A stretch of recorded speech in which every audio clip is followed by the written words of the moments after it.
Yeah, we've got that. All Starting right. to record. All right, great.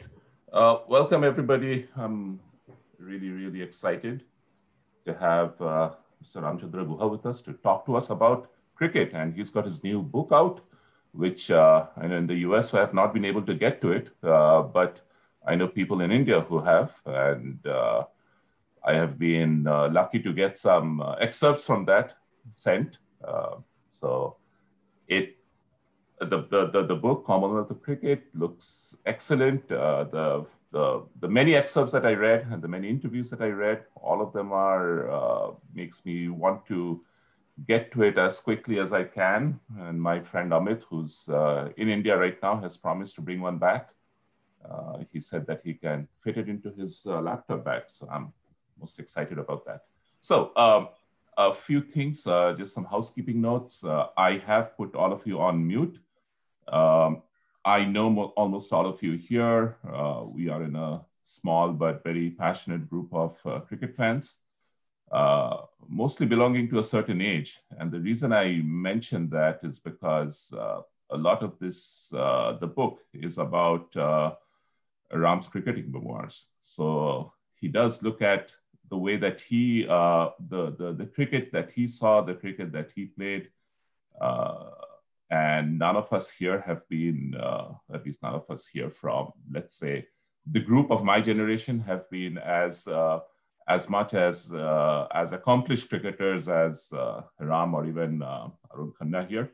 But that doesn't stop us from being fans because, hey, it's easy to be a fan. So, and in case of the Indian cricket team, sometimes it's hard to be a fan also. So, which is why I thought, from a fan's perspective, this is going to be a talk about cricket, talk about some of the things that we in the group have been pretty passionate about, and then things that I have seen and heard Ram talk about too. So, with that, I have a couple of slides, actually 3 or 4 slides, and the slides are meant just for me to remind myself and trigger myself to ask the right questions. And sometimes if the questions are a little long, it helps people focus. So a couple of things that I wanted to lay out as the themes for this. This first one, this quote by Cardus, I found this in Ram's one of the earliest books, The Corner of a Foreign Field, and it is given there. And actually, I realized that Arun Khanna had presented me with this book many years ago, and it is there at the one of the dedications, I guess. Well, not a dedication, but this is a quote at the beginning of the book. And the quote is that it is a dreadful pity when a beautiful, spacious generalization is upset by one or two simple facts. So, which reminded me of another famous favorite quote of mine, which I was sharing in our group some time back, which is when legend becomes fact, then print the legend. This is from a movie that I love, a John Ford movie called The Man Who Shot Liberty Valance, John Wayne and Jimmy Stewart. Movies are my other passion than cricket, which I think is true for many people, because one passion is never enough.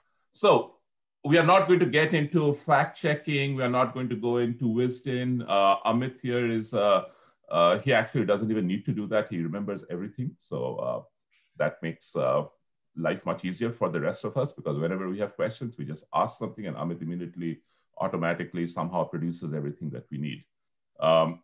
I have a few questions that I have here, but I think we are going to be able to riff off of those. So with that, Arunakal, thank you for that beautiful introduction. I think Ram, for this group at least, does not need any introduction, but I think almost all of us here have been following him, following his books on cricket, his books on Indian history, his articles, and of course, recently I've been listening to some of his podcasts. Well, not his podcast, but podcasts where he has featured as a guest. So I thought the first question would be this. It's a little bit of a loosener. I feel like I am Zahir Khan in 2003 at Johannesburg, and overwhelmed by the occasion, I'm bowling half volley after half volley. So The first one is this, because one of the things we love talking about is fantasy 11s. So the fantasy 11 that I have is this. All of us, I think all of us have been following cricket before the 2000s, but the 2000s, of course, we have been following it even more because it's so much easier to watch cricket. So we have created a cricket 11. This is in this millennium, or the 2000 millennium, or the 21st century. And this is playing in a deciding rubber. And Ram, I decided to make the venue Chinnaswamy Stadium because I know that's your home ground and you are very, very familiar with it. So we have our 11, and what I'd love to hear from you is what would be the 11 that you choose to play this 11, and your army of players are people that you have seen play in your as a spectator, as somebody listening to radio or watching on TV, as it may be, depending on the era. So basically, I'm asking you to choose somebody from the 70s, 80s, and 90s. So probably not a big surprise what our team is. Yeah. So when Arun told me you're going to start with this, he suggested I choose my Indian 11 of the last century. Can I do that instead of a World 11? That's fine too. Okay. I'm a little worried that we will lose. We won't lose. We won't lose.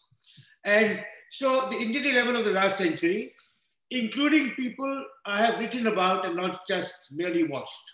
Okay. Okay. So I don't know whether, I'm a complete Luddite, so I don't know whether you can put the names on your screen as I speak them. You can, okay. So Gavaskar and Merchant. Okay. Gavaskar and Merchant. Just one moment. Let me just get that in there.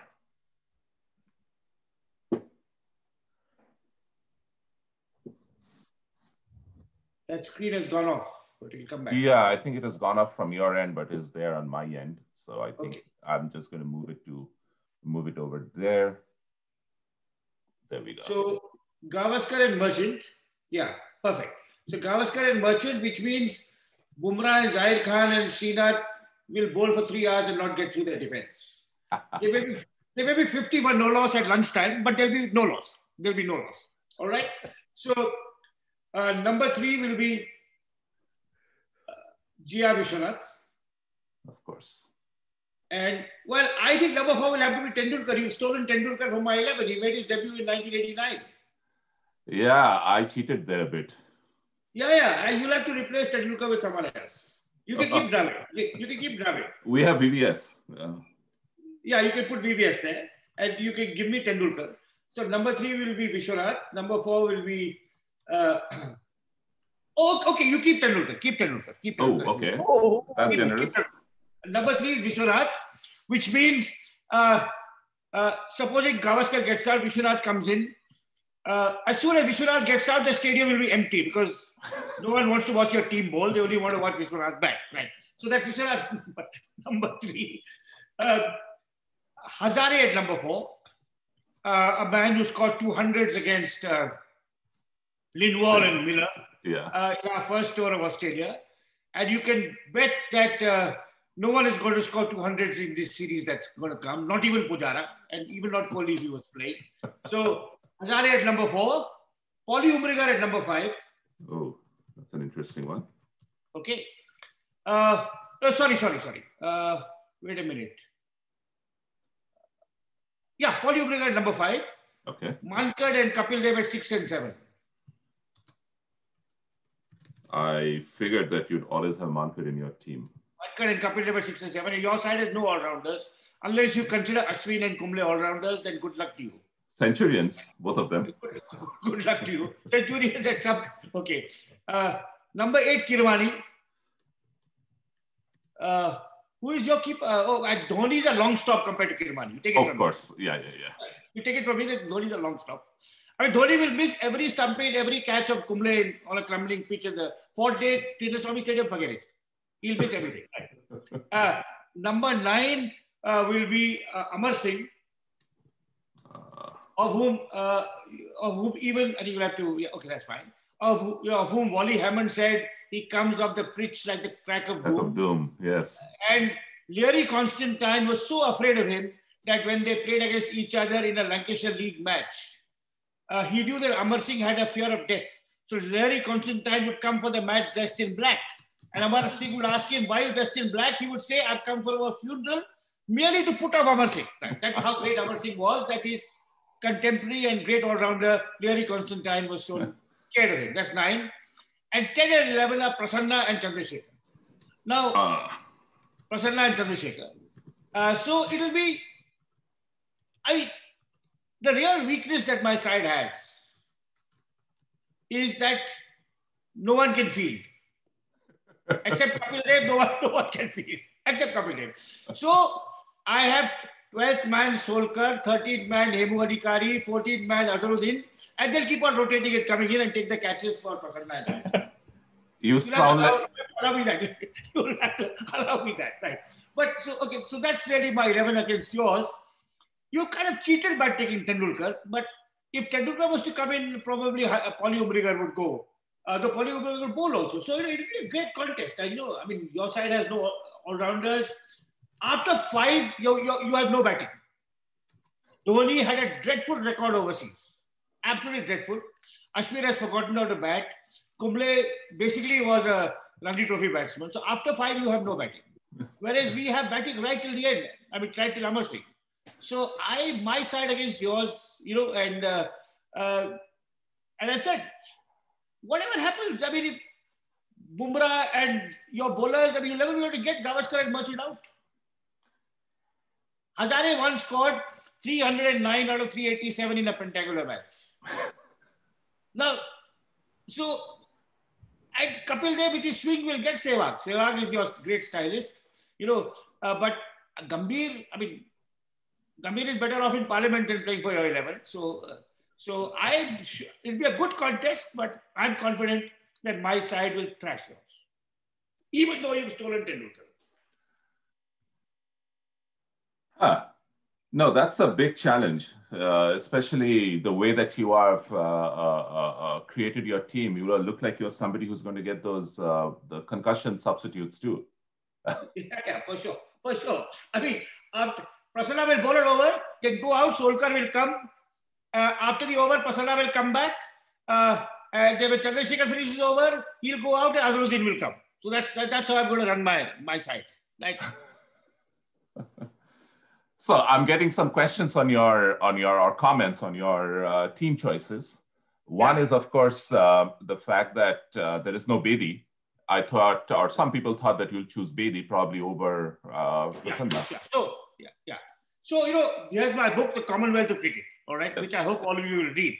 Yes. And Bedi is a great hero of this book. Yeah. Because I first met him when I was 16. Delhi was playing Karnataka at the Chinnaswamy Stadium, the same ground.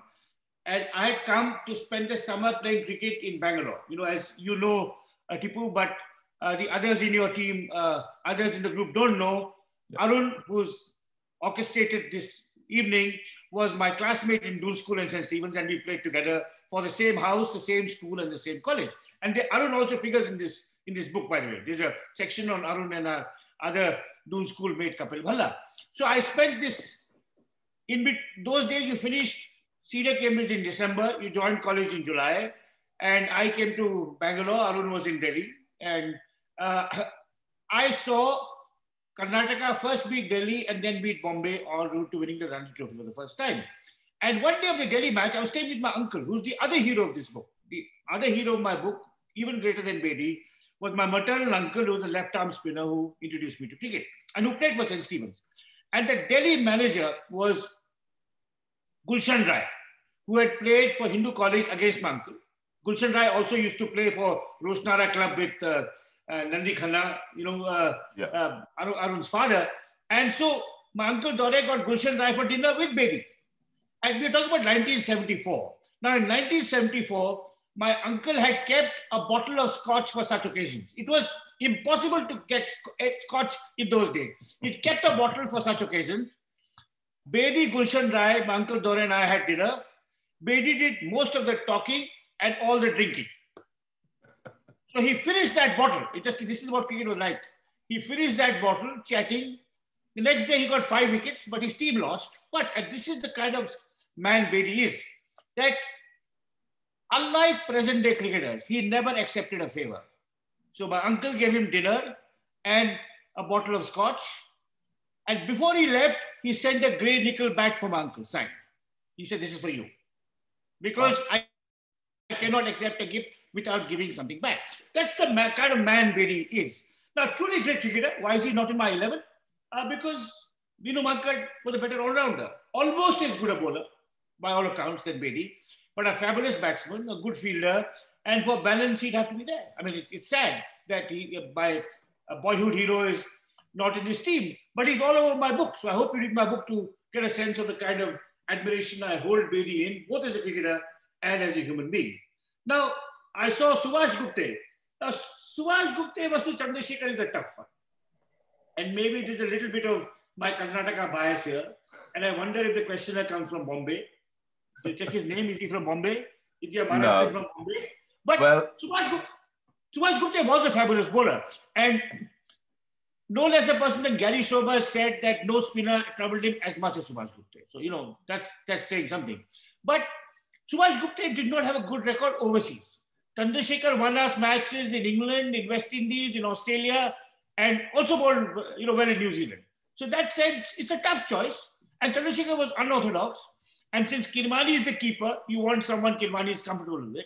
But, I would be unhappy if you replace Chandrasekhar with Subhash Gupte. The other one which has come up is Mohinder, Jimmy Amarnath. And of course, the only person I can think of is Polly Umrigar, replaced by Mohinder. Most of us here had seen Mohinder, but towards the end of his career, to the extent that TV could give you that. Any thoughts on him? So, Mohinder had an uneven record. He had 2 or 3 great series, one in Pakistan and one in West Indies. Yeah. And even young people like you remember him because he's all over the videos of the 83 World Cup final. Of course. Where he was, of course, man of the match, right? Yeah. So he was a fine player, a real fighter. But Umrigar, again, as a bowler and a fielder, Umrigar won a test match in Kanpur with Jasu Patel bowling operates. Yeah. Also scored hundreds in the West Indies against Hall and Griffith, and in England against Truman and Statham. So also a great player of fast bowling. And a terrific fielder. There's a story in this book about Umrigar, which I'll tell because Arun will be amused. Arun will read it. So there's one chapter in my book called Handshakes with Heroes. It's a chapter about my meeting great cricketers and shaking their hands. So it starts with Pataudi, whom I met once, Abbas Ali Beg, whom I met 2 or 3 times, Azharuddin, whom I met once, Kapil Dev, whom I met once, Venkat Raghavan, and then it comes to Umrigar. And when I talk about meeting Venkat Raghavan had huge hands. He was a fabulous fielder. And I said, sir, you've got really big hands. He said, you've seen Umrigar's? They were even bigger than mine. And he missed even fewer. And it so turned out that shortly after this, there was an earlier book of mine, which I think is in your collection, the Pickered Book of Cricket, which here it is, yeah. So the Pickered Book of Cricket was being released in Bangalore. I invited Raj Singh, whom I knew. He said, I'll bring Umrigar for that release. So he brought Umrigar for the release. And I introduced my son to him. My son was then 12. My son, little boy, put out his hand. And there was a splinter on his finger. He fractured his finger. And Umrigar very sweetly said, sonny boy, what happened? He said, I injured it in practice. There was a return catch. So Umrigar said, did you hold the catch? My son said, no. So somebody said, if you had hands like Umrigar, you would have never missed it. But my comment in my book is, that's not true. It's the genes, because my son's father, namely me, also could very rarely held a catch, as Arun will tell you. So Umrigar was in that generation a fantastic fielder and also a better bowler than Mohinder Amarnath, particularly in test cricket. Yeah. So while I respect Amarnath a great deal, it would have to be Umrigar. My first choice for the ground was actually Headingley, just because the Indian team plays really badly at England, unfortunately, except in '86 and 2007. Yeah, if it was England, then probably I might have challenged you on the Jimmy versus Polly debate. But yeah, it's hard to do that in this ground. Well, in England, your team will win anyway, because Dravid played what may be the greatest innings overseas by India in Headingley, in that match you're talking about. I think that given the conditions, he and Bangar had a long stand. Yeah. And then Dravid took over, and once conditions became easy, I think Tendulkar and Ganguly started hammering, if my memory is correct. Yeah. But that innings that Dravid played with the moving ball was probably the greatest innings ever played by Indian overseas, given the conditions. So to that, I would say, but then your team has Gavaskar, who probably played the greatest chase innings that India ever played overseas. 221 in that oval test, which sadly we almost made it. That was a flat pitch. Oh, 2002, as someone said. 2002. Someone corrected me. It was 2002. Yeah. The other question which has come up here is who's going to be the captain? Yeah. So, today, by the way, it's a good question. Today, I chose in my column yesterday in the Telegraph, I chose my favorite all-time Australian 11. Yes, I saw that. Okay, because we are touring there. Yeah, and part of my book is, that's why it's called the Commonwealth of Cricket. I pay tribute to foreign cricketers as well. And I chose the Australian 11. And that 11, for those of you interested, read Trumper, Morris, Bradman, Steve Smith, Alan Border, Keith Miller, Gilchrist, Warne, Bidorelli, McGrath, and Dennis Dilly. That was my Australian 11. And I said the most controversial would be the openers, because Trumper from the early 20th century and Morris from the 40s, instead of Taylor and Hayden. And I said even more controversial will be my choice of captain, because it will not be Bradman, it will be Alan Border. Because the team that Bradman led, anyone could have captained. One was Border took Australian cricket out of a trough, out of its worst period ever, and built it up. So, I saw somebody said Kapil Dev. I think maybe Hazare, not Kapil Dev. Because Hazare, again, Kapil, you don't want your main strike bowler to be captain. Hazare was captain when we won for the first time in 1951, 52. Not Merchant, because Merchant was a terribly defensive captain. Merchant was known to be a very defensive captain. Like Gavaskar. Yeah. Like Gavaskar. And so was Gavaskar. Maybe Vishwanath, because everyone will do what he wants him, what he tells him to do. Or Hazare. Yeah, it's a tough. Obviously, your team would have Kohli. Kohli is a leader of men. Kohli is absolutely a leader of men. Here, there's no obvious choice. Many of them have captained India. Maybe Vishwanath or Hazare, I think. Probably Hazare, I suspect. So you talked about our team. So Kohli in our team has a lot of love-hate relationship with people. Obviously, great batsman, probably one of the best batsmen that we have seen, a worthy successor to Tendulkar. Captaincy, especially in test, I think that's been a little bit of a challenge. Some tests he's done well. He's very obstinate with his team selection, and I think his team selection lost us the last tour of England, probably the tour of England before that too. I always felt that your team should have Kumble as captain. By the way, Kumble is captain of my all-time Indian 11 also.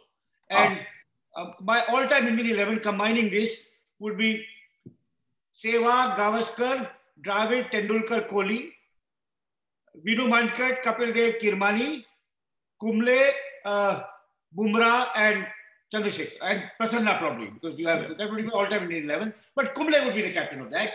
And in my book, I explained why it was deeply unfortunate that after Azharuddin was replaced in 1999, Kumble was not made captain. Yeah.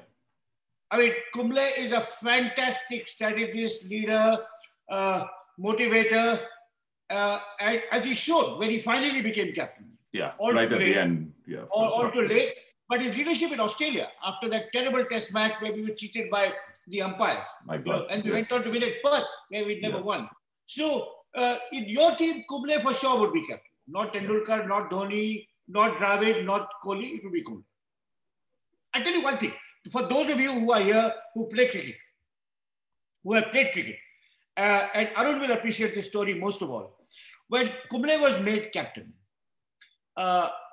in Australia, he had, I think, 4 former captains playing under him.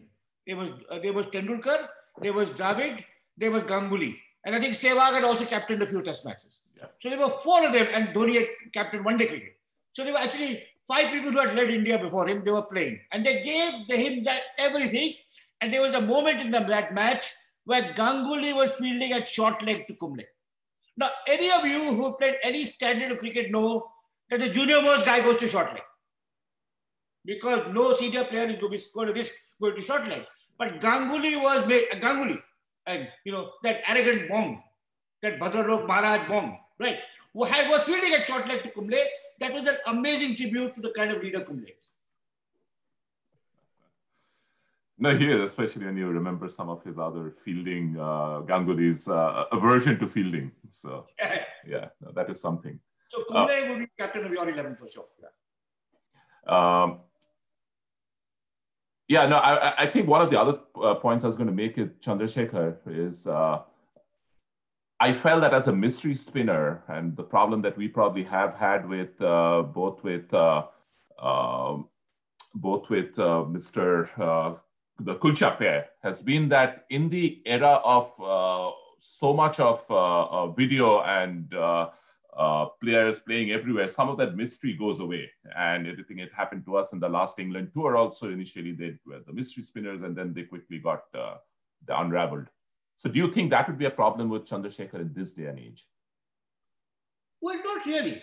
I mean, not really. There was a lot of video around about Kumble, right? Yeah. So, of course, people would play him. And DRS, if DRS had been active from the time Warne played Test cricket, you would have had 1,000 wickets. Yeah. So for a leg spinner, DRS is critical, and I think Kumble, Chandrasekhar with his googly would have got lots of LBW. So I think it would be a great bowler even today. Yeah, Ganguly has a bit of a soft spot for many of us here. We are from St. Xavier's. Ganguly was my junior batchmate to some of the people. So, of course, I mean, we don't have, in Calcutta, we don't have a lot of players to be proud of. So we are glad that we have at least one person. And I know that in your book, he has, and a bit of a disappointment for many of us. I mean, he should have had a louder voice, a stronger ethical stance, which I think, we are a little bit distressed about. But I'll come to that in a little bit. So, no, this is going to be a great match. I think this is a match for the ages.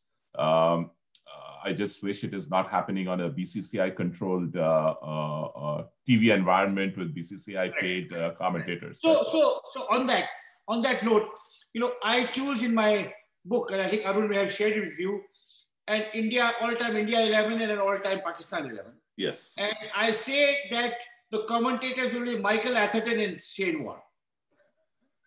Not only because they're neutral, but because they were, they're just fabulous commentators. What about Boycott?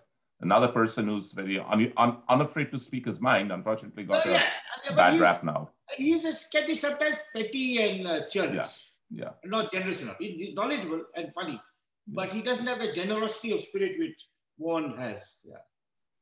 So the commentary question has brought up some other Indian commentators. Obviously, Harsha Bhogle, he comes up. Harsha Bhogle is a better radio commentator. Because Indians tend to speak too much. Yeah. Because they're BCCI contractors, they tend to be partisan. Yeah. I like Harsha as a radio commentator. That's where he's met here,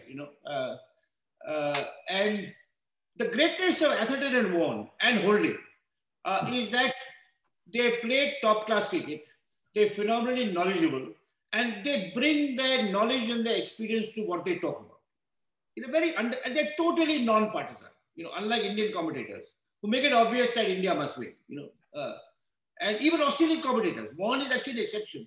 most Australian commentators are also partisan. And of course, the late Tony Cozier, I mean, they were really very special.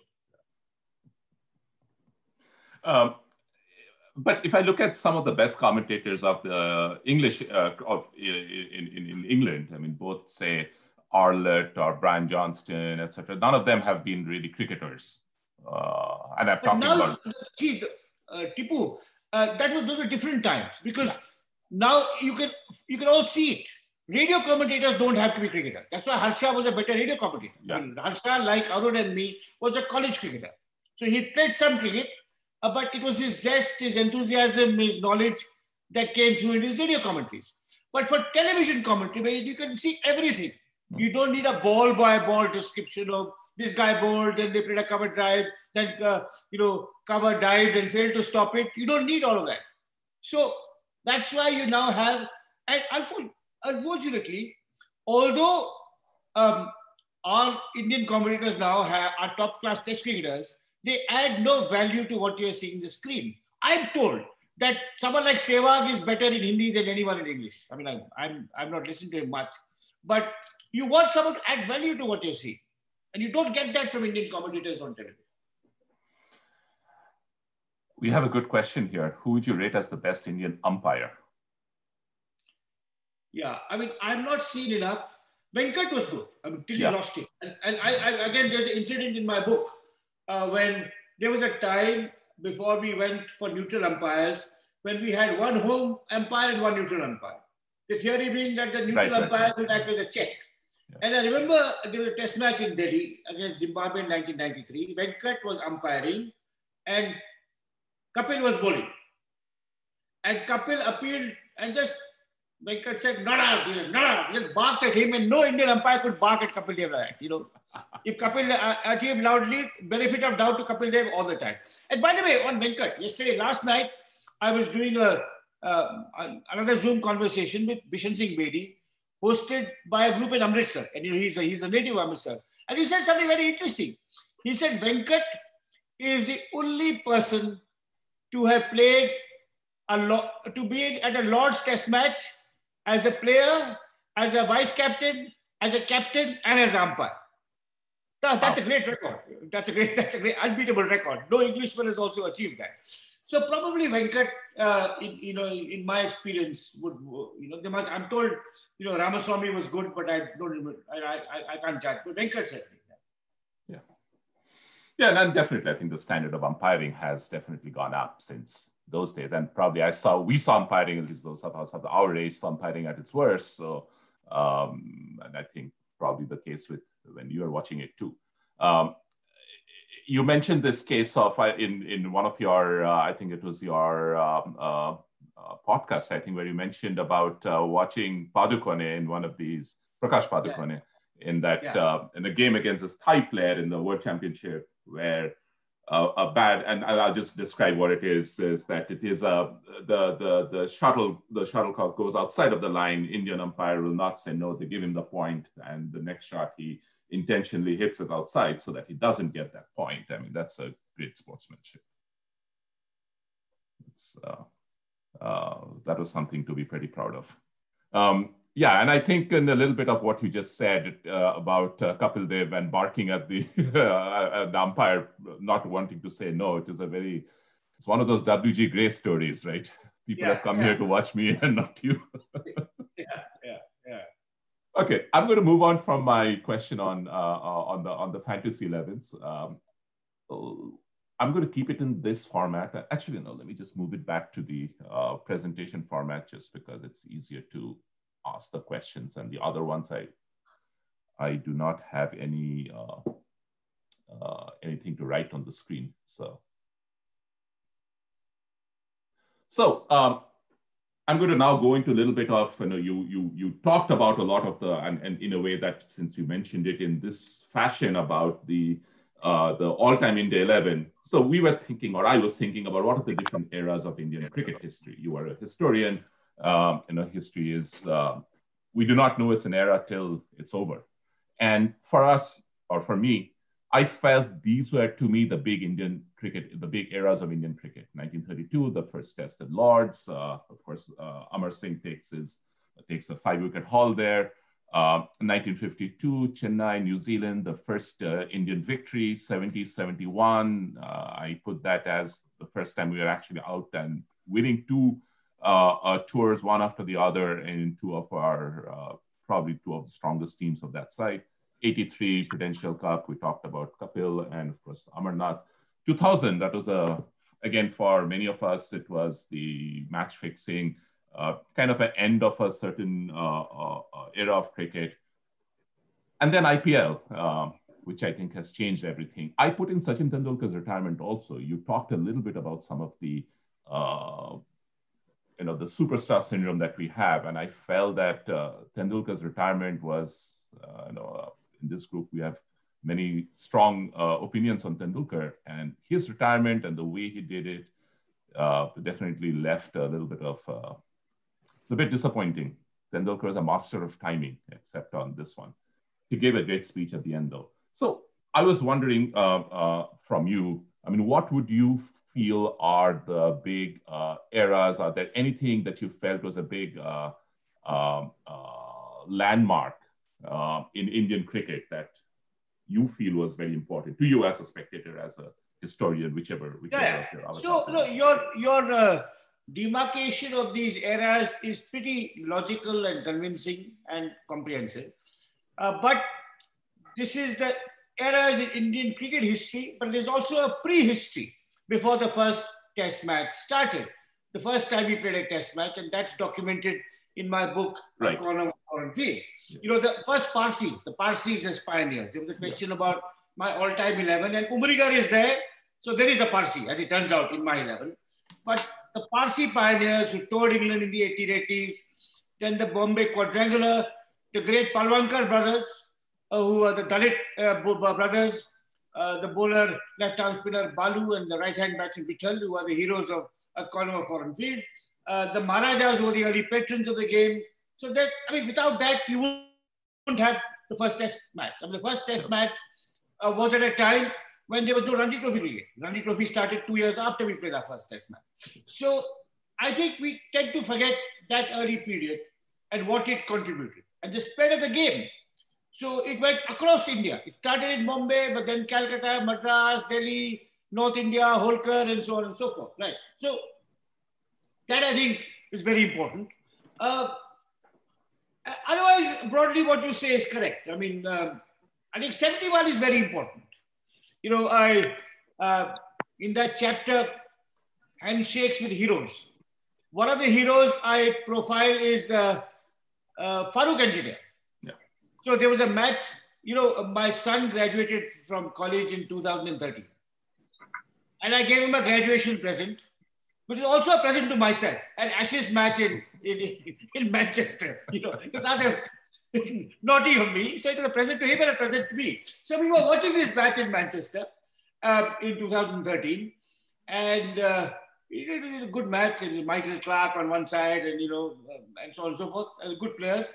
And once I saw Farooq Engineer on the balcony. He was wearing a very bright pink blazer. And he was about 5 times the size of when I had seen him play with Arun in Delhi and other places. And I said, shit, Farooq Engineer. I said, I have to see him. He's a hero by you. So I said, how the hell do I see him? And luckily, Rajdeep Sardesai is a friend of mine. So Rajdeep Sardesai's father, as you know, played with Engineer for Bombay and for India. So I called Rajdeep. I said, you have to get me Farooq's number. Normally, my son Keshava and I had kept a day after the test to go to used bookstores because we're passionate about old books. But I said Farooq has to come before books. Rajdeep got me the number overnight from someone.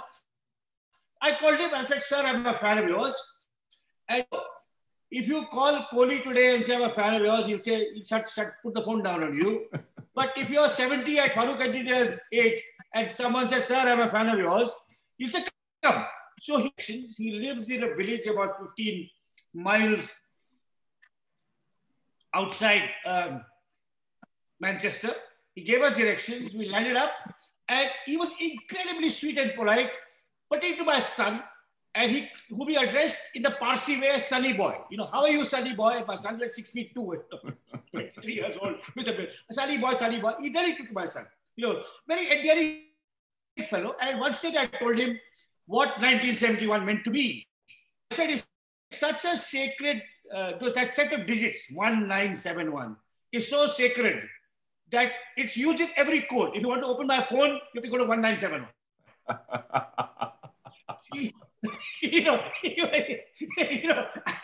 That's it. And many other things. You have to, 1971 is my code. Not my birthday, my wife's birthday, wedding anniversary, nothing. It's 1971. That's what 1971 means to me. Now, so another story from my book, which Arun will also remember. So we were in the West Indies. You will remember. You will not remember. You've read about. Yeah. In early 1971, that we were touring England. Now, when we toured England in 71, Arun and I were in boarding school in Dehradun, right? The first test was played in our holidays. So I listened to it on the radio. You know, this Brian Johnston, John Arlott, vagara, vagara. I was listening on the radio, and we needed, I think, 30 runs to win, and Tendulkar was batting with the tail, and then the rain came. That was the first test. So it was 50-50 because Tendulkar was damn good with the tail. You know, Bombay batsmen are generally good at, farming the strike and so on. So it was a good chance, but then the rain came. Second test match was at Manchester. We were 2 down. We were 20 for 2. We needed about 300 or 400 to win. The last day, it rained the whole day, so we were safe. We were surely lost that match. And now there was the third test at the Oval, and we were in boarding school. Now at that stage, the boarding schools are very hierarchical places. You know, they run like kind of military kind of style. Yeah. So Arun and I were in the 9th standard. 11th, those days, 9, 10, 11, right, 11. So only those in the senior most form were allowed into the junior common room to listen to the commentary. So I remember sitting in our study, which we call the toy, and only our house captain, who was the 11th, whom Arun will remember, lovely man called Vivek Raj Bammi. He would go and we had no radio, nothing. I mean, now you have smartphones looking at the score. And at 9 o'clock, he came and said, England 100 all out, Chandrasekhar 6 for 38. So that's my memory of 1971, right? And that's why I have, of course, seen the video of the 6 wickets over and over again. But then, we are talking about a time when, we just, there's some feedback coming. Yeah, I just muted somebody. Let's go ahead. I think I've gone. So, it's, we're talking about a time which is only 24 years after independence. There's still a post-colonial hangover. Beating England means everything to us, even more than beating the West Indies. Now, of course, later on, our great rivalry became Pakistan, and now it's Australia. So 1971 to me in your thing is very special, because of these personal memories. And if you ever want to hack my phone, nothing you'll find very much on my phone. You know what to press, right? So, and to my generation, 71 means more than 83, because it's when by 83, I was in my 20s. And of course, 83 also is something because we were ranked outsiders and we weren't at all good in one-day cricket. After that, the problem with the sides of the 2000s and so on, and I saw someone mention 2001, referring to the Lakshman Dravid partnership, I suppose that was bowling. All through the decade of the 2000s, although we had great players, we did not really win abroad. Yeah, that was my big issue. Yeah. We really didn't win abroad. Given that kind of batting, given Srinath, Zahir Khan and Kumble, it was very overseas and disappointing. And generally we won against either the subcontinent, or in Zimbabwe maybe, or New Zealand. So in a sense, that was really disappointing of that generation of cricketers. That what 1971 meant to us, beating the West Indies under Gary Sobers, and then beating England, led by Illingworth, who had just won the Ashes the previous winter in Australia against a very good Australian team. So I'd say in some ways, that generation were underperformers. And going back to what you said about Kohli, Kohli is not a tactician. That's why he's a bad one-day captain, and Rohit Sharma should be the one-day captain. Yeah. But he's like Kapil Dev. He leads through his personality. And so people perform. I also have some reservations about his abrasive character. But you can see that he is a leader. I mean, he carries that kind of authority about him. And I think we're winning more overseas. I mean, we won in Australia last time, admittedly without they didn't have Smith and Warne, admittedly, but still, it was quite an important achievement. So that generation of 2000s, for all the great cricketers, we didn't really win that much abroad. Yeah.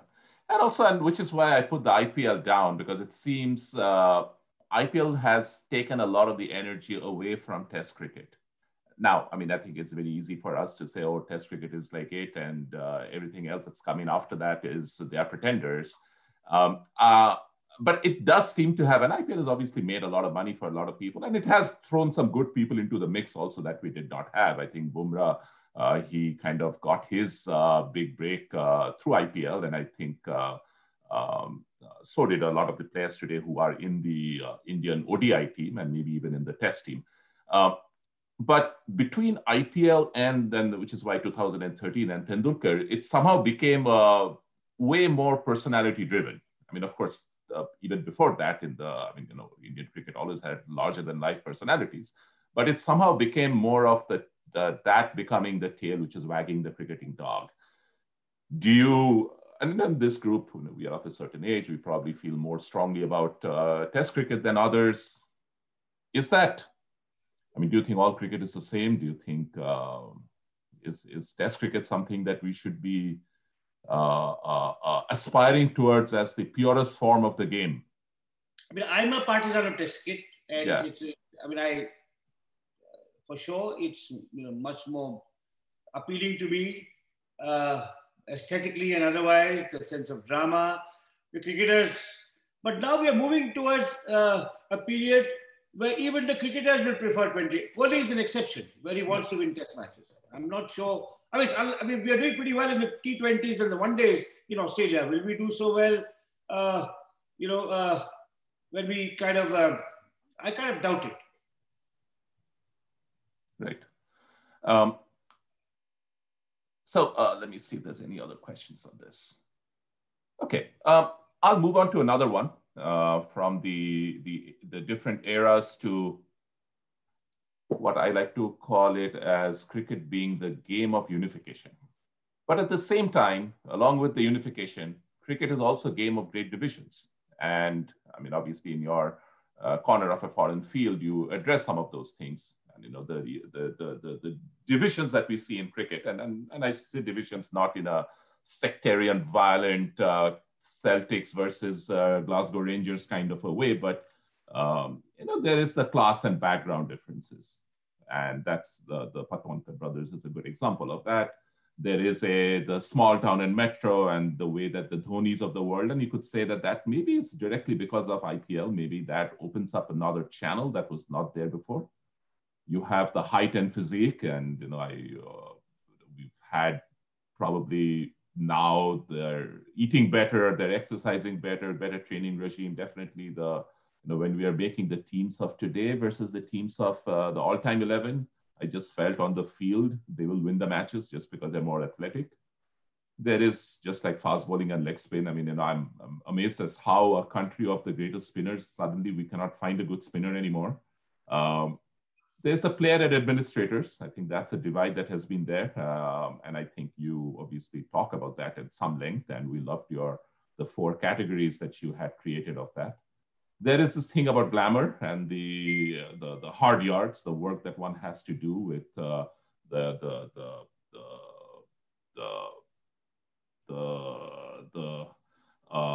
and I'm thinking of classical music and Indian classical music, which I know you're a fan of, and the amount of practice one has to do. And I think the way that for a young person nowadays, moving from practice to practice, and is that, and then of course there's way more money in the game, so probably financially it is worth it. But maybe it's something that the enjoyment of the game goes away. And then finally the Ranji versus Test versus IPL. So my question for you is a little bit like this. Is the game strong enough to survive in this current form? And then you're coexisting all the different divisions, all the different versions of the game, the different ways the game is stratified? Is it coexist? Is it okay to survive like this? Or do you think there are these changes happening and there is a break which is coming up? And do you think that? Yeah. Yeah, it's obviously very hard to predict what will happen. But my sense is that we are moving towards an even greater domination of the IPL over the Indian game and maybe the world game. Yeah. And Jagmohan Dalmia's ambition was to make cricket a world sport. You'll recall that he wanted China to have a cricket team. Yeah. That there were international matches played in Toronto, and in festival matches in Texas. And the idea was that America and China, the two superpowers, will take to cricket, but obviously that's not happening. In fact, the world is shrinking. One of the remarkable things about cricket is that it's only the subcontinent that is the number one sport. I write in my book that actually it's a surprise that India doesn't win all the time. We are 1 billion plus people. We are all crazy about cricket. We have 30 first-class teams. We have amazing sponsorship and patronage. And given all of this, we should never be losing to Australia and certainly not to New Zealand, which, New Zealand is kind of the population of Rajkot. And in New Zealand, cricket is well after rugby and athletics, as a popular sport. In England, soccer and rugby are more important. In Australia, Australia rules football and rugby. South Africa is rugby and soccer, or soccer and rugby in that order.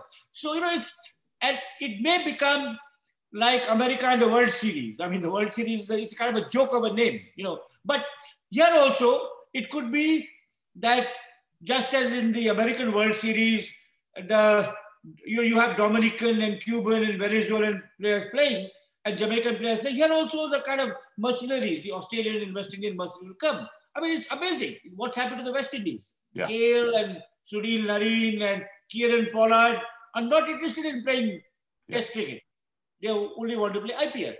So this might happen. And Test cricket may lose more and become more and more insignificant. And it'll just be an IPL-driven sport. That's quite likely. I mean, it's plausible. I'm not saying it's likely yet, but it's quite plausible that that's where we'll go, because that's where cricketers also may want it to go.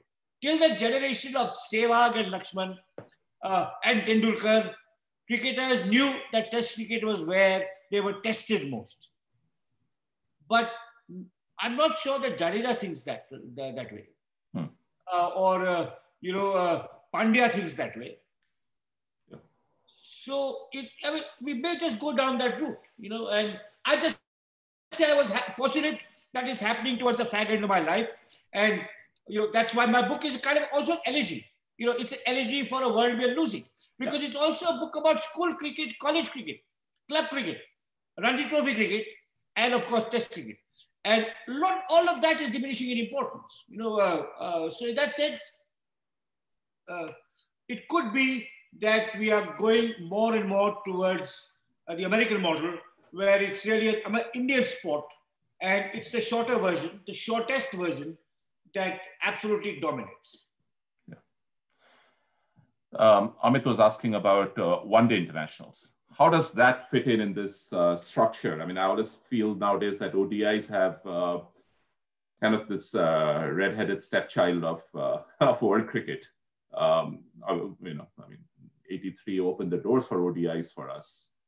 Then IPL came in and opened the doors for T20s. So what do you feel? Where do you feel that exists? Do you feel ODIs in the... And are you a fan of ODIs? I know you're not a big fan of IPL, but are you a fan of ODIs? Well, yeah. So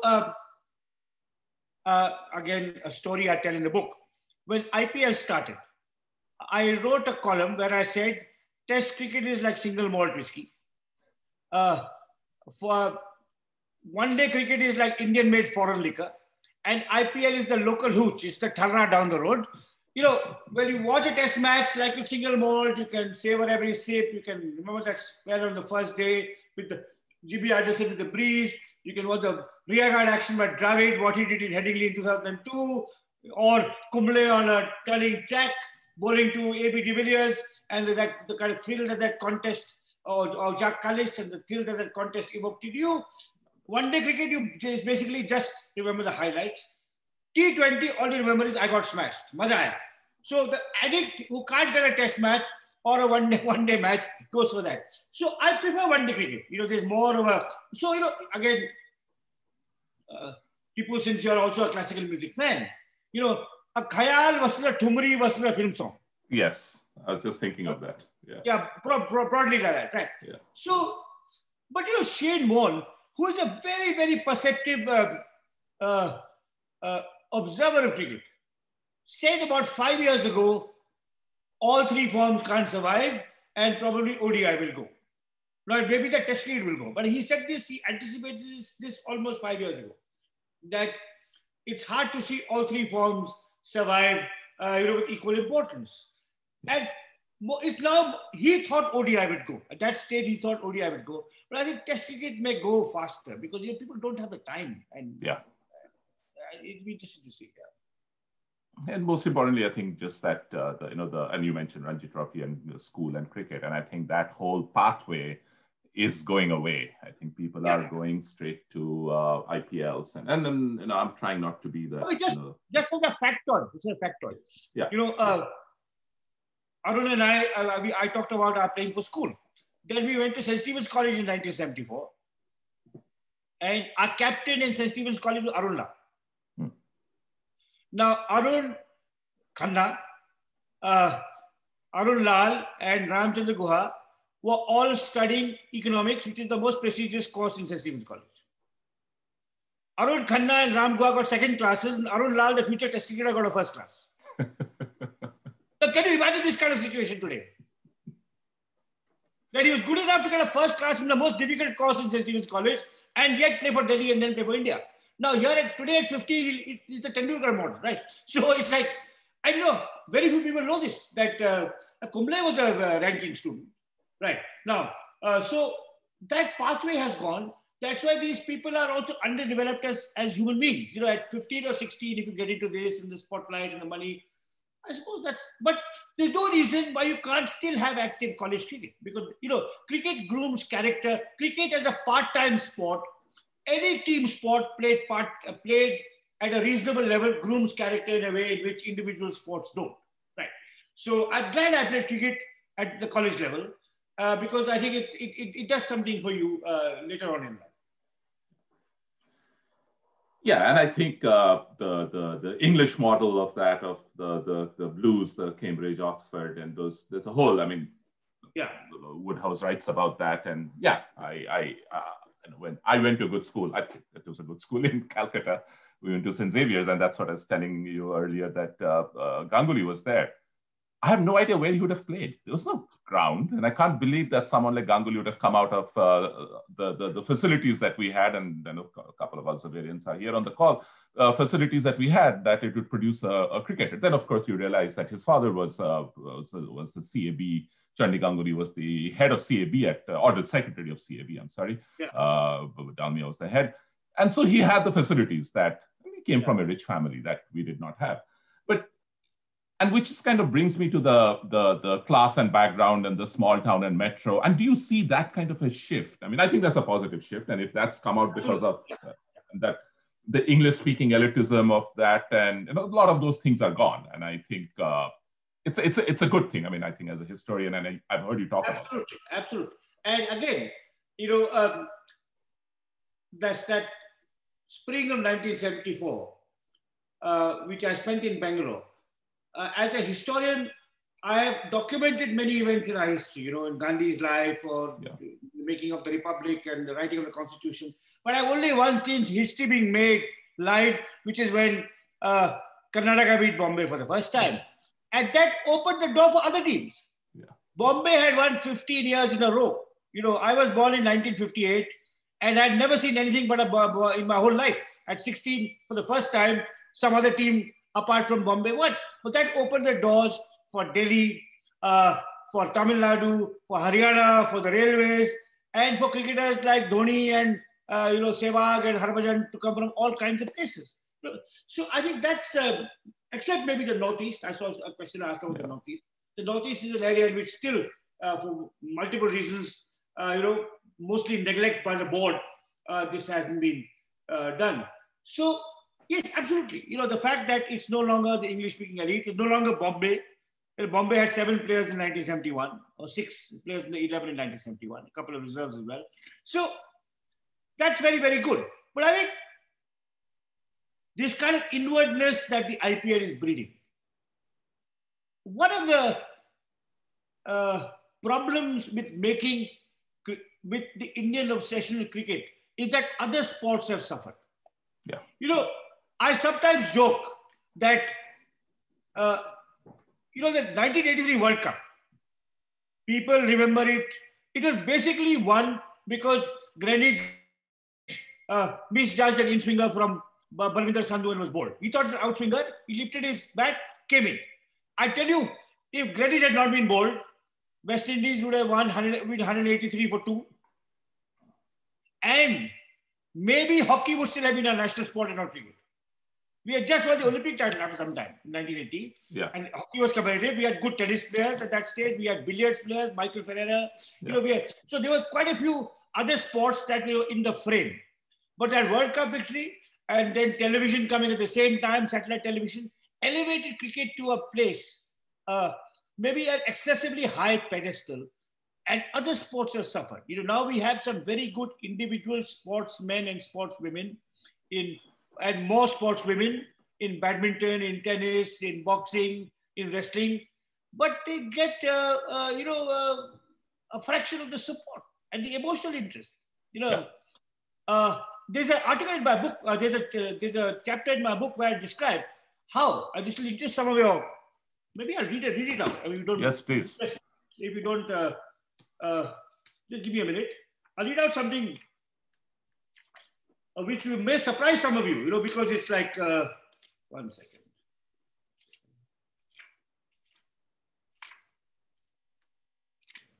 So, in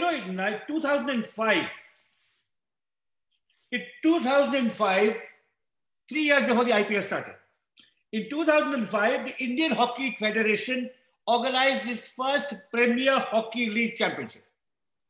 And the Hyderabad Sultans defeated the Sher-e-Jalandhar team to win the final. And it was played in that match, the winning side's heroes, our Hyderabad, were 2 Pakistanis, the goalkeeper and the drag flick specialist. And I wrote after that 2005 Premier Hockey League final, I wrote an article in Telegraph and I said, the success of the Premier Hockey League calls for emulation by other sports, especially cricket. And I said, we need a tournament of 2020 played between cities in India, Pakistan, Bangladesh, and Sri Lanka, South Asian 2020. And I said, think of Sachin Tendulkar playing for Karachi, a port city not dissimilar to Mumbai. Saurav Ganguly will, of course, captain Dhaka. And Virender Sehwag will play for Multan, and Inzamam ul Haq will play for Delhi. Now, this is what I wrote in 2005. And then after I quote that paragraph in my book, of my article 2005, I say, I wonder if either Subhash Chandra or Lalit Modi or both read these words. Now, because 2 years later you had the Indian Cricket League and then the Indian Premier League. So, but what this has done, unfortunately, the first year in the IPL, Pakistan cricketers played. Unfortunately, the Mumbai terror attack happened the next year. And since that terror attack was clearly coordinated by the Pakistani deep state, it was not a freelance action by jihadis, it was coordinated by the deep state. So I think retribution sadly had to fall on the cricketers too, but I think that's fair enough, given the whole history of Pakistani-sponsored terrorism in many parts of India. But if it had a South Asian league, I'd be great for everything. It'd just be wonderful. I mean, Saurav Ganguly captaining Dhaka. I mean, why not, right? So, but the hockey league also disappeared. I mean, how many remember the Premier Hockey League in which Pakistanis play for the winning team from South India?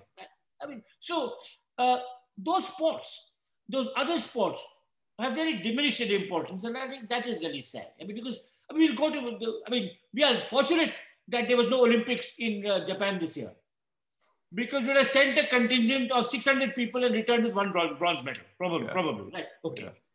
So this kind of exaltation about a cricketing success, I mean, it's a lovely game, but I think it's a bit overblown. Yeah, and as somebody who does not live in India anymore, and the insignificance of cricket in the global scheme of things, it just becomes more apparent every day. And but that's the life we have chosen. Too old to change into new sports now. And I think you mentioned somewhere about IPL, and it's like, yeah, you're too old to get into a completely new version of the game. So I wanted to get onto a couple of other things, again, things that you have spoken about, and I'll say on this slide just because it kind of addresses this. The big topic would be players and administrators. But before I get to that, there was something that we were discussing in our group of maybe a couple of weeks back. And then, of course, you brought it up, the Parsi team. And we were wondering, I mean, what happened to all the Parsi cricketers?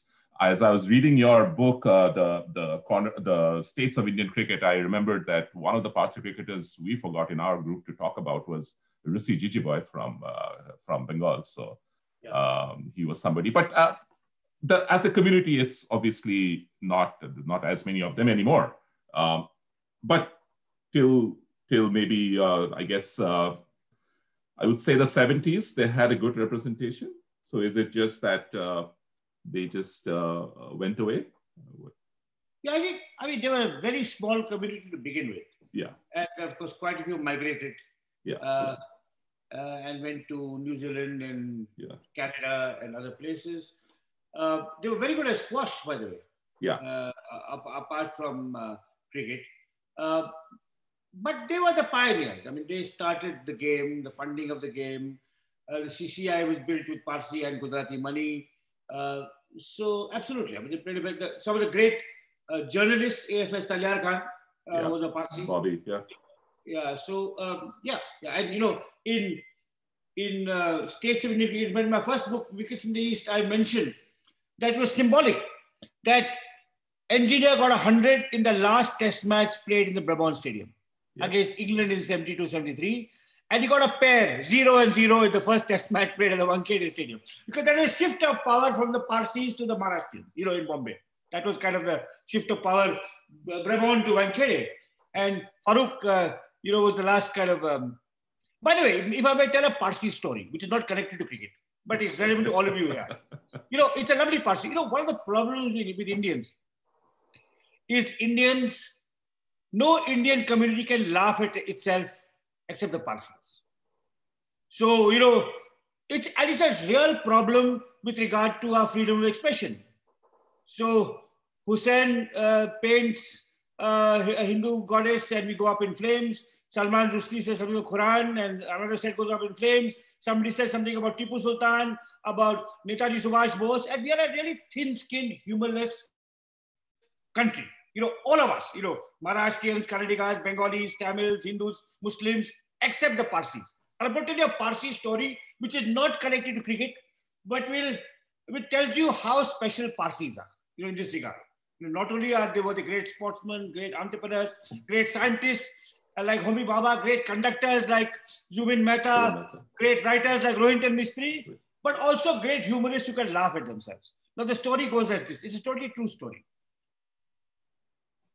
There is a Pakistani Parsi writer called Bapsi Sidhwa. Yeah.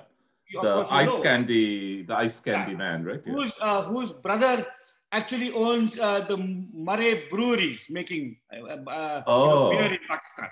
I didn't know So Bapsi Sidhwa was once at a literary festival giving a talk to a group like I'm speaking to you guys. And some guy got up and asked a question. Just as today, one of your friends said, why are there no Parsi cricketers anymore? Someone asked Bapsi Sidhwa, why is your community declining? You've contributed so much to the subcontinent, all the great scientists, the great musicians, the great businessmen, but why are you declining? Why are your numbers declining? So Bapsi Sidhwa is, as you know, a woman. So she said, why are you asking me? It's all the fault of the men. Half of them are homosexual, and the other half are statues in Bombay. No, it's a fabulous joke. And she just made fun of her own men. Now, can you imagine a Hindu making a joke or a Sardar or a Muslim or a Jain making or a Punjabi or a Tamil making this kind of joke about the community. I mean, so, the Parsis are just special, and I wish they were everywhere. I think it would be a much better country. Yeah, I we love to see more of that. I mean, one of the big things about cricket is just it's the unified, and also because of the religion.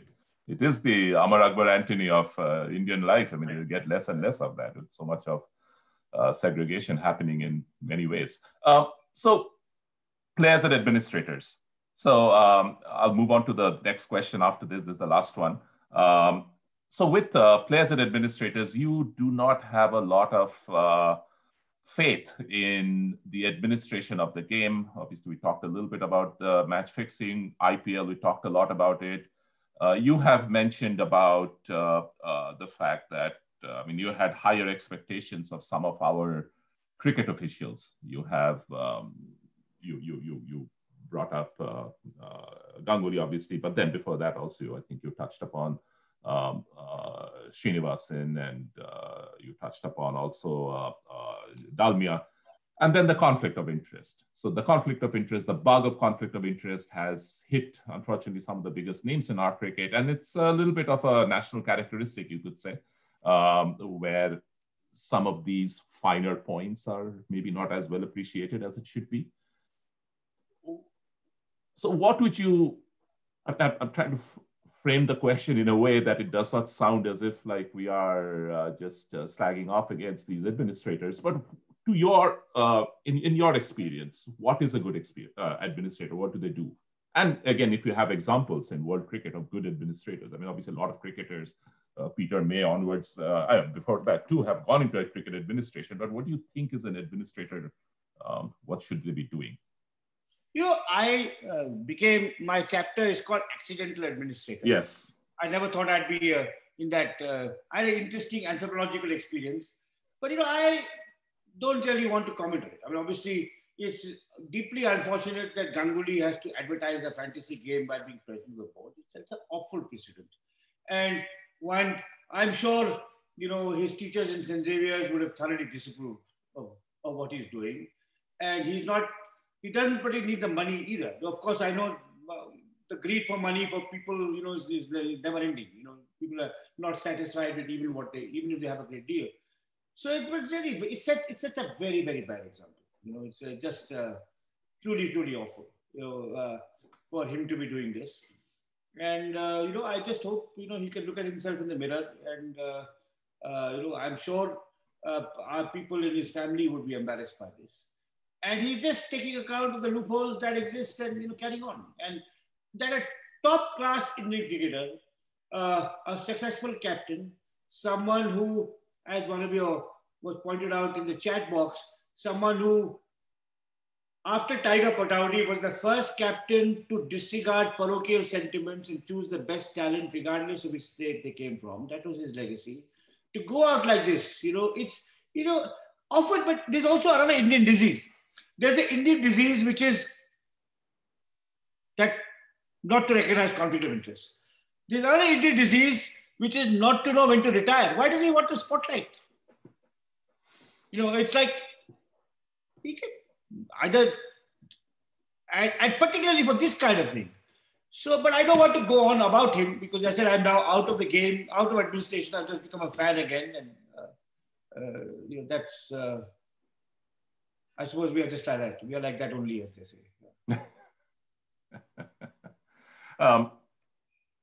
Yeah, I'm not going to, I know you have, you've written about it obviously at length, and you've spoken about it. And I know that some of it is, these are people running the game. So we have hopes, and it's a lot like, they say that about a lot of the governments is that, they work in spite of the government, and our industry grows in spite of the government, and maybe cricket will grow also in spite of the administration. So let's hope for that. Anything on women's cricket? I know that's been obviously. I don't really follow it. Follow it. I can't. Yeah. I'm glad that they are at least getting the spotlight because of IPL, and you are doing this twin tournaments at the same time with the Big Bash and IPL, and is giving at least the some kind of a publicity to that. moving on to my last question, and I am going to go into books, cricket books, and I had shared some of that with you. And last night I took out all my cricket books in all various parts of the house and tried to put them in one place. Yeah. And obviously your books are there too. My question to you is, what would be your books for a desert island? The BBC has this great program, the Desert Island Discs, and they look at. I'll just for all of you. There's a very good. The three best books on Indian cricket. Yeah. Are one, which is Pundits from Pakistan by Rahul Bhattacharya. Yep. A beautifully written account of the 2004 tour. The second has just come out in England by Prashant Kidambi called Cricket Country. It's an account of the 1911 tour of England. Fabulous illustrations, beautifully researched. Rahul's book on Pundits of Pakistan is the work of a reporter. Prashant Kidambi's is the work of a historian, but an outstanding book. I mean, it actually takes the arguments of Connor Forenfield much further. It's like, and the third book, which will be least known, you have Sujit Mukherjee's Autobiography of Unknown Cricketer, which is a charming book. But there's a great book for serious students of the game by the Australian scholar Richard Cashman. It's called Patrons, Players and the Crowd, which was published in 1978. It's the first sociological study of Indian cricket, which is a great book. Now, books by non-Indians, there's a very nice book by the British writer Scyld Berry, which I think called Cricket, the Spirit of the Game, or The Spirit of Cricket, which came out 2 years ago. And of course, the great Gideon Haigh, who's the greatest cricket writer alive. So his book on Warne, his book on Trumper called Stroke of Genius, which is also a history of cricket photography. It's just a truly, truly fabulous book. So there's a lot of high quality cricket literature around. Michael Atherton is a very good columnist. He hasn't written a book for a long time. He wrote a autobiography about his cricketing years called, I think, Opening Up. But I'm sure he'll come out with a good book on the game as he's seen it as a commentator at some stage. So these are the kind of 5 or 6 books I would take on my desk. A good book on Pakistani cricket by Usman Samiuddin. Oh yeah, he writes some cricket for, yeah. Yeah, a very good book he wrote on Pakistan, a history of Pakistani cricket. So yeah. So these are some of the books. I've just ordered a book which I didn't know existed. There's a very well-known Australian cricket writer you'd know called Ray Robinson. Of course, yeah. He wrote Between Wickets, Still on Top, Down Under, and so on. Yeah. Apparently, there's a collection of his best cricket writings, an anthology of his best cricket writings, called The Stumps Are Drawn, which is published 40 years ago. And I saw there's still a copy on Amazon, so I've just ordered it. And hopefully it'll come. I mean, it may or may not get through Indian customs. It's very tough. Indian customs has gone nuts in the last 2 years. I could not get complimentary copies of my own book from England. Wow. For books, for shipping from abroad is a problem. Wow. Yeah, huge problem now. This is something which has happened in the last 3 or 4 years that, and when I complained, I was told that someone is smuggling gold biscuits in books. So anyway, I'm hoping that Ray Robinson's book will come. Jack Figleton's book called Masters of Cricket is a classic, published in 1958. And my epigraph to this book comes from that. It's a classic, Masters of Cricket. And also his book on Bodyline called Cricket Crisis. Yeah, I think I have that somewhere, which I cannot find now. Yeah, that's a story about cricket books that half of them you cannot find because friends have taken it. I love that story that you had of giving your books to Mudar. That was very funny. I mean, he was quite an institution in Calcutta when we were growing up, and I'm sure some of the people here know him quite well. So, so you talk about this dream of coming across Neville Cardis' first edition, one of his books in the first edition. Is there a book that or let me go back one step. there is this library of, if there's a library of unwritten books, and I love this author called Neil Gaiman, and he's written this series called Sandman, and there's this one section there in Sandman where he's in a library where books that have not been written. If you had a library like that, what would be your book? So for younger cricket writers, I think the two Indians who deserve biographies, three maybe. Those researching the, because they may not have left records, it'll be tough, but you can start. C.K. Naidu, Vinu Mankad, and Vijay Merchant. C.K. Naidu, because he was our first great superstar. And in the column of Foreign Field, I talk about his extraordinary fandom, which included the textile workers of Parel and all kinds of people, film stars and so on. Vinu Mankad, because he was, I think, the greatest Indian cricketer ever. I talk in the Commonwealth of Cricket of how, when I was in the BCCI, one of my saddest moments was that his centenary came during the IPL.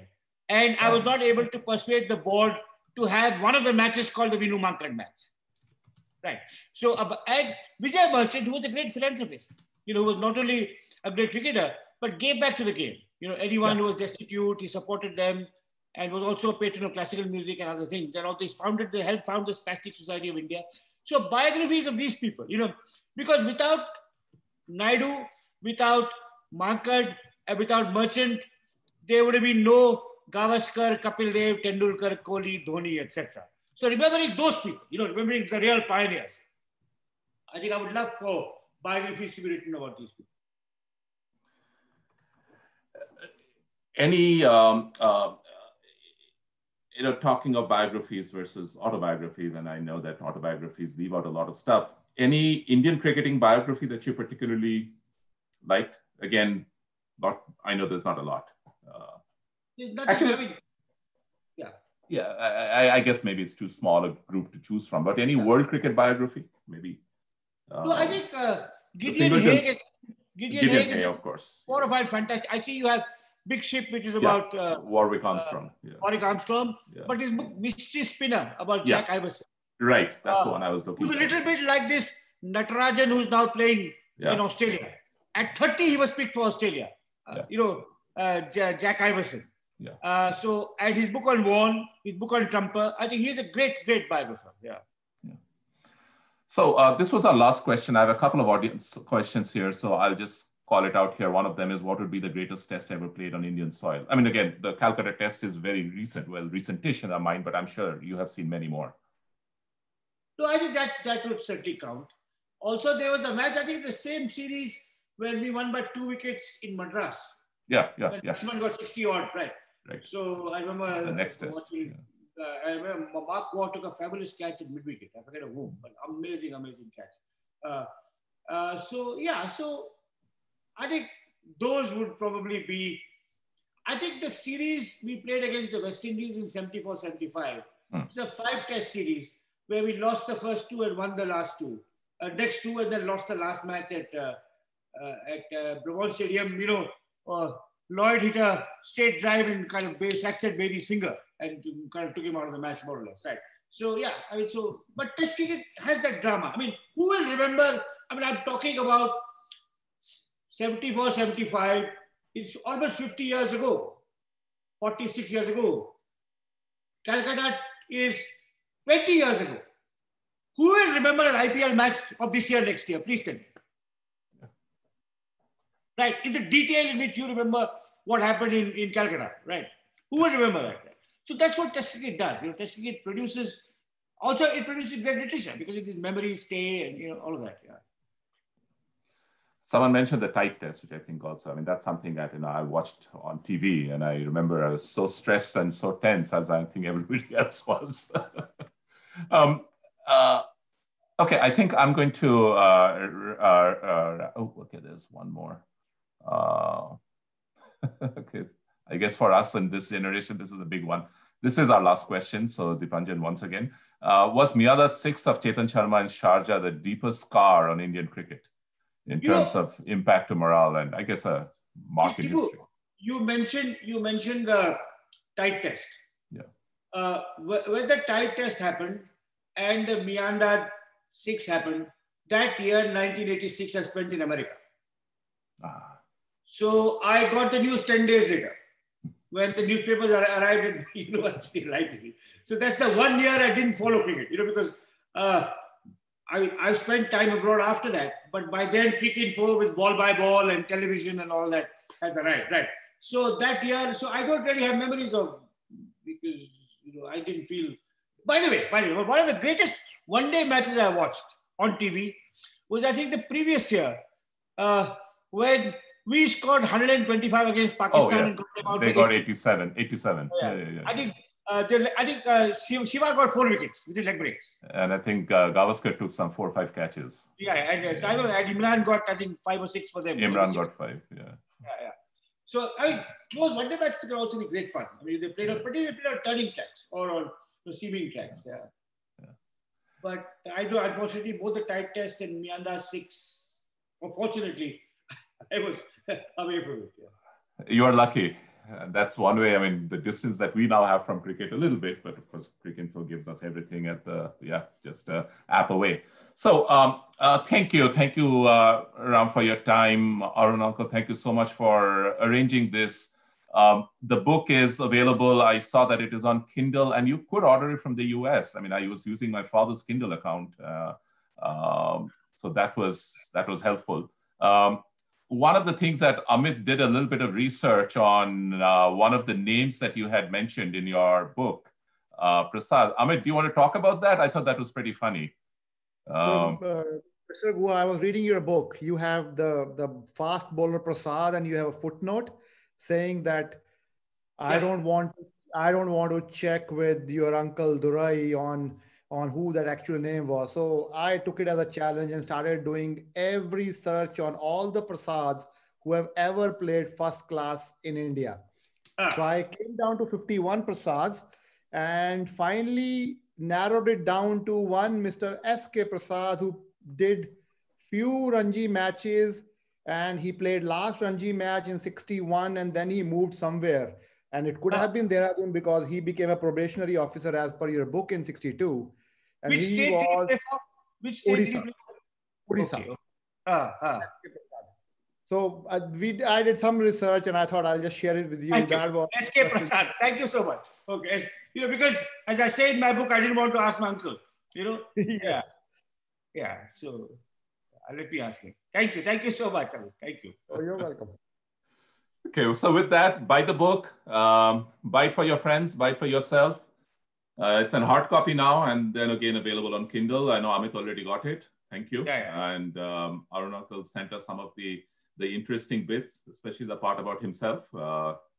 And actually, on that note, Amit, you had a question that Arun Uncle and there's always the nicknames, and the nicknames are cricket is all about nicknames. Of course, I love the way the Aussies have nicknames, and then of course school cricket is about nicknames too. So. I think the question that Amit had was, so Arun Khanna is Ghori and Arun Lal was Piggy. And what was Ram Guha's nickname? Funnily enough, I didn't have a nickname. I mean, Ghori, you said, did I have a nickname? No, not really. No. Well, yeah. I think your name has gone far and wide, so we don't even need a nickname. So thank you again. And by the way, I saw the bust of Ambedkar on your bookcase. So obviously, we are big fans of. I know I mentioned my father is a big fan of your historical work. I'm sure he's a big fan of the cricket work too. So thank you for doing what you do. Thank you, Arun. Thank you, Tipu. Thank you all.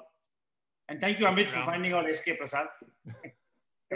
Thank you so much for taking the time. I really appreciate this. It means a lot to all of us. Thank you so much. Thank you so much. Thank you very, very much. It was a great evening for us. Thank you so much. Just awesome. Okay, I'll stop recording.